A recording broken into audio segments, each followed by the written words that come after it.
Get your stuff and get out. That's what evacuees were told Saturday afternoon as the McKinley fire sparked up, spreading with the wind, putting homes in the line of fire. People were screaming in the streets, and they were telling us, everybody was saying, get out, get out. I was going to go get water on the highway, and I started to go down the Hidden Hills Road and saw the smoke. Knew something was definitely wrong. You can see it's smoky conditions. We are at Willow Fishhook Road, where it is still closed, obviously. You can see there's a line of cars waiting to get in. We know there's active flames right now. We also know that there are structures that have burned. Evacuations of people and animals. 50 or more buildings have burned in a fast-moving wildfire in the Susitna Valley north of Willow, and drivers have been watching the blaze burning while sitting in their cars. First, let's go north to Grant Robinson. Grant, what have you learned today? Well, Rebecca, the McKinley fire is still actively burning, and right now the Division of Forestry says it surpassed 3,000 acres. Now, as for the number of buildings it's burned, they're still saying about 50 buildings. That's the same number from yesterday if you were watching yesterday or were online.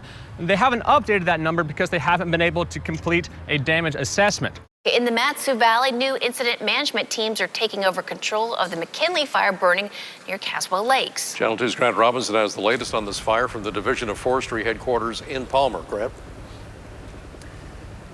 Well, Mike, Rebecca, the numbers the Division of Forestry is still sticking with for right now is 3,000 acres burned, just over 3,000 acres burned, and at least 50 buildings burned. But what's happening right now is a Type 2 incident management team is taking over control of this fire. And with that, that means 10 hotshot crews are either on the scene already or are en route, along with 2 retardant dropping tankers, as well as 4 water scooping aircraft. Now, evacuations are in place from milepost 82 to 91 on the Parks Highway, and a pilot car is escorting traffic on a longer stretch of that road. Fire officials have called in help from the lower 48. We really do need the help. This is an unprecedented event. At the Division of Forestry building in Palmer, firefighters pack their bags to hit blazes threatening large swaths of South Central. Seeing these fires from the airs really makes it easier to understand how much the fire behavior has changed since this weekend. Now, right now, both of these fires are growing at much slower paces. Fire leaders said they had little growth yesterday and overnight. The MATSU Borough making an emergency declaration asking for state resources to contain the fires burning homes and property along the Parks Highway. Borough Mayor Vern Halter addressed a room packed with concerned residents in Willow earlier today, saying the danger is not over. We're notifying the governor that we want the governor to declare an emergency and to start freeing up federal assistance, federal money. Tonight, we are getting our first close-up look at the damage caused by the McKinley fire near Willow. We could see smoke on both sides of the highway, very close to the road, billowing up in small pockets. Then once we got closer to Caswell, we could start to see the damage from this fire. The main building at Caswell Supply is gone. A few others on the property were also burned, while others seem to be spared. And that's another thing that we saw along this drive. Parts of property can be completely burned, while others seem to be untouched. It's now been determined that 3 of the major fires burning in South Central were not caused naturally. That's according to a report from the Alaska Interagency Coordination Center. Good evening, everyone. Okay, here's the count tonight, and it is not good. 51 homes, 3 businesses, and approximately 80 outbuildings. That is the destruction of the McKinley fire so far. Now, today, the MATSU Borough officially notified people about their destroyed property. They definitely feel for us. We went in there, we sat down. He showed me the pictures. You could tell he was even hesitant to show me just because it is devastating to see. You see everything you own just gone. Just gone. It is a trip. And it's like, wow. Miraculously, their home's still standing, while everything else around charred and smoldering. And we know the people down there, we know people who have lost their stuff, so. In this subdivision, very few people are still have their places. The anxiety of Sunday night into Monday morning was tremendous. It was gut-wrenching. Randall Sparks lives in the same area as Patty, around mile marker 91 on the Parks Highway. When he learned his home burned down, he directed his attention to volunteering at the Upper Susitna Senior Center in Talkeetna. I just decided at that point that accept the fate, We got busy back here. Happening now at Willow Elementary School, a community meeting is taking place about the McKinley fire. Let's take a look. Right now, that fire has burned 3,753 acres so far. It is only 10% contained. Origin for the McKinley fire remains under investigation.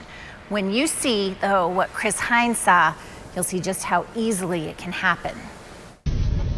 We've seen what the McKinley fire grew into. Roaring flames, heartbreaking loss, everyone thankful no one was hurt. But what about the fire's early beginnings? Late Saturday afternoon, as winds blew through the area's unrelenting dry conditions, Chris HINES thinks he may have stumbled across them.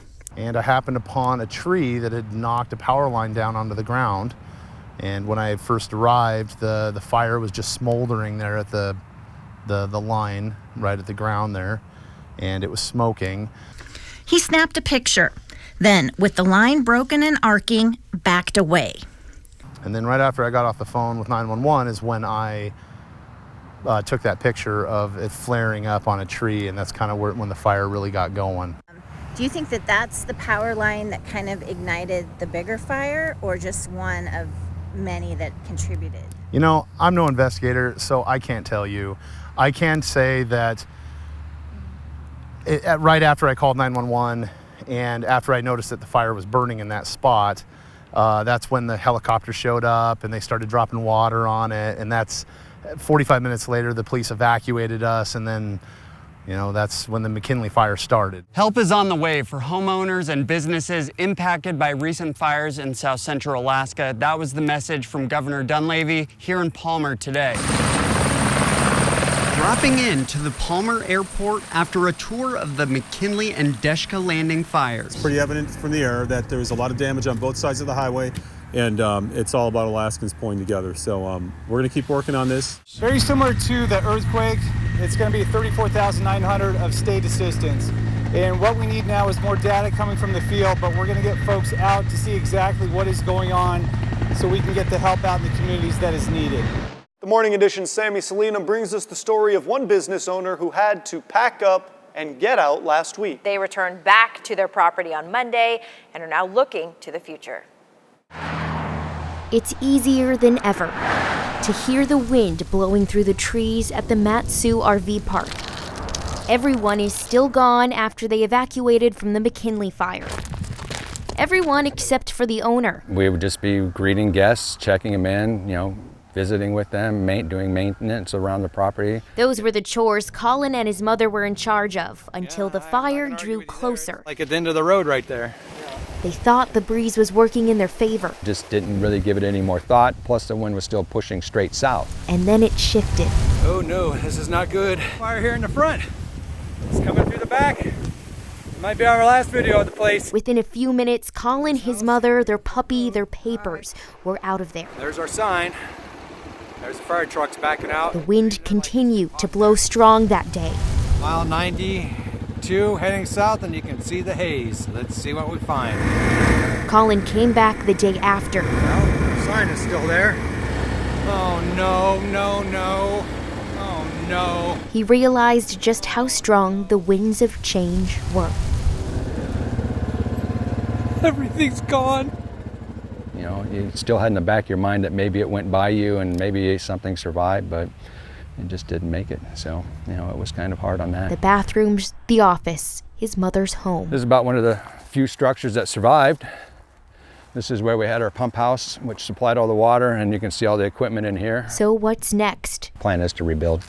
We really want to rebuild and do it a little bit nicer. With nothing occupying the park but the breeze, Colin works through his insurance and damages. But just like the winds shift and change, Colin expects soon, so will his park. Just keep thinking that it's going to be better and nicer when we redo it. So, that's the saving grace of it. For the Morning Edition, I'm Sammy Selena. And Colin said every time he picks up the phone, it's an old customer that's asking about the park and how they can help. If only the rain fell sooner. Then Al Fisher might not be living in a campsite. Well, I've got an 8x14 tent in this 12x14 awning, which a neighbor referred to as a redneck man cave because I have a recliner in it. Not much for entertainment here, which is fine for Al because when the rain lets up, it's back to work. It was quiet and peaceful. It kind of looks like a war zone now. Missing his home of 40 years, his dog of 13. When the last time I saw her, she was underneath the house. There was like firemen all around the house, and she was freaking out. She was on her last legs, so. His cars, his beloved tools. Before the fire, I'd be using a battery-operated drill right now. The McKinley fire took what he had, so he's rebuilding by hand, just like he did with his cabin before. He has no choice. He has no insurance. None whatsoever, no. He said that's the case for many of his neighbors as well. But this Vietnam veteran is resilient. He has to be, with fall right around the corner. This is the old cabin, the remnants of it. A neighbor dug this pit for him. Fire crews check up on him daily. And I've had friends offer to help. I've got a lot of friends here. But rain is falling and winter is coming, so he'll find a way. For Channel 2 News, I'm Sammy Solina.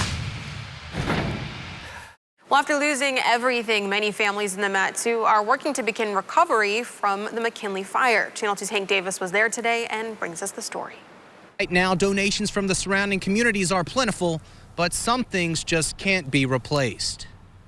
There's a tote with a bunch of pictures in it. I wish we would have grabbed that just because my papa died, and I have pictures of him in it. For KYLIE Roberts and her family, recovery mode is the new normal. They were able to escape the McKinley fire with their pets, which include 5 dogs and dozens of chickens, but everything that they had to leave behind is gone. Well, there's no better feeling than knowing you can trust your neighbors, especially neighbors who will defend your home from an approaching wildfire. That is exactly what happened in one neighborhood in Willow. Before the McKinley fire, most of the people there were strangers. But now, as Channel 2's Hank Davis reports, the Falcon Ridge community is closer than ever. Right now, this is a common sight here in Willow. Property along the Parks Highway burned up by the McKinley fire and countless neighborhoods looking to recover. But today I met with residents of Falcons Ridge. Their efforts to come together in a time of emergency have them telling a much different story. I started getting stories of a couple of guys who I think went above and beyond the call to stem the tide until the fire department was able to come. Falcons Ridge is home to about 30 cabins, some full-time residences, some vacation or weekend homes. But when the McKinley fire jumped the Parks Highway last month, a small group of 4 residents leaped into action, assisting the already exhausted firefighters battling the blaze. I remember just taking the shovel and using the back of the shovel just to pat down the burning as it was burning in the forest. It'd be a forest like what's behind us here. With winter just around the corner, victims of the McKinley fire are using what resources they have to build shelter for the cold months. And what they can't do on their own, their neighbors pick up the slack. Channel 2's Derek Minnemeyer has a story. Imagine wanting something so badly. We had a trailer just sitting here vacant, and we just want to bless somebody and give it to somebody who needs it. That you're willing to give up a piece of your life. My wife grew up in it. When we got married, we moved into it and lived in it for a few years, and now we're working on getting ourselves our own home. David and Holly Dunley giving a home to a family still recovering from a traumatic loss. We're trying to help somebody that lost everything. Yesterday, we brought you a story, a family receiving the gift of a new home after losing theirs to the McKinley fire. But that's just one of the countless acts of kindness in the wake of the fire. Channel 2's Derek Minnemeyer met up with volunteers who were helping victims rebuild with winter just around the corner. He brings us this story. This could have just as easily been us. So we want to make sure we do what we can. The days are getting shorter and the nights colder in Alaska. Rush, rush to beat winter as it makes its way down the mountains. Along the Parks Highway, scorched earth, remnants of the McKinley fire. If you look around, it kind of answers the question of why we're here. So it's pretty devastating. Those lucky enough to have dodged the flames, helping victims prepare for what comes next. We're building this addition on the side of this fifth wheel for these folks to be able to, have a wood stove and be able to get through the winter a little easier.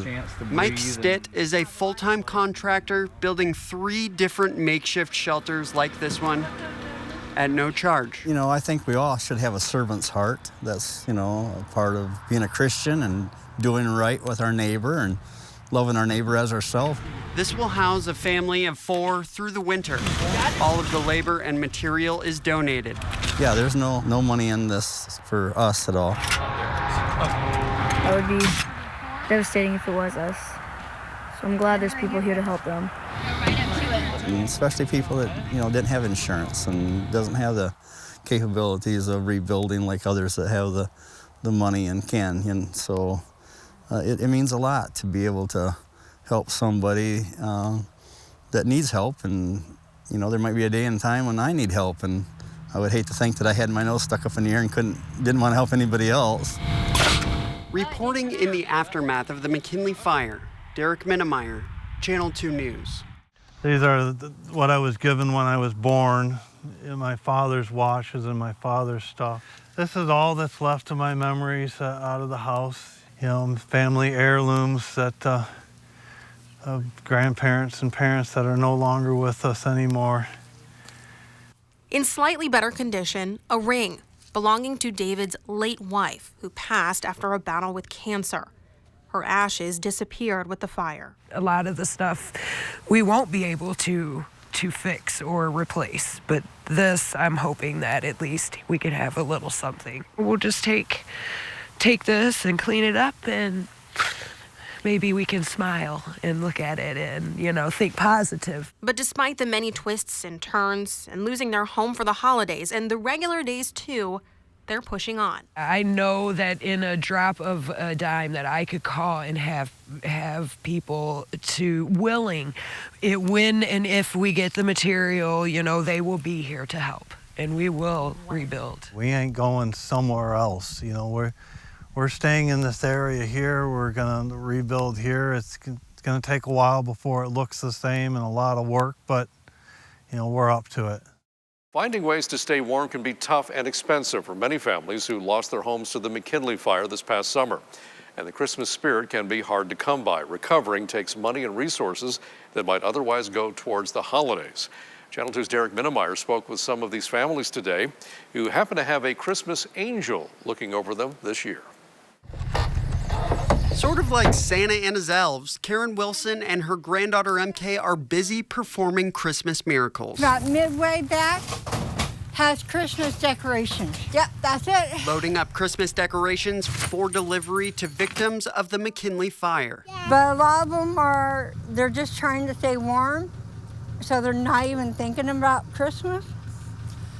So I'm hoping getting a little tree with decorations kind of brighten them up. I know right where to put this. You put it with your tree. Yeah. Karen's like an angel. She's helped a lot of us here. Made quite a difference. And stocking. Here you go. Have fun decorating, okay? Merry Christmas, you guys.